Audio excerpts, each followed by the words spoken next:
આજે મુખ્યમંત્રી ભૂપેન્દ્ર પટેલ અને મંત્રીમંડળ સાથે ભાજપ પ્રદેશ પ્રમુખ અને નવસારી લોકસભાના ઉમેદવાર સી.આર. પાટીલે વિજય સંકલ્પ રેલી યોજી હતી. વિજય મુહૂર્ત નીકળી જતા હવે આવતીકાલે ભાજપ ઉમેદવાર સી.આર. પાટીલ ઉમેદવારી પત્રક ભરશે.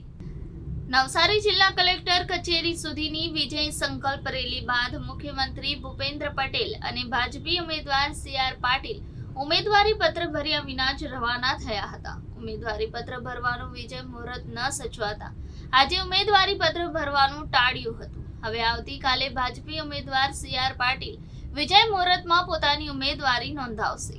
ભાજપ પ્રદેશ પ્રમુખ સી.આર. પાટીલ ભવ્ય રોડ શો યોજી નવસારીના લોકસભા બેઠકના ઉમેદવાર તરીકે ઉમેદવારી ફોર્મ ભરવાના હતા.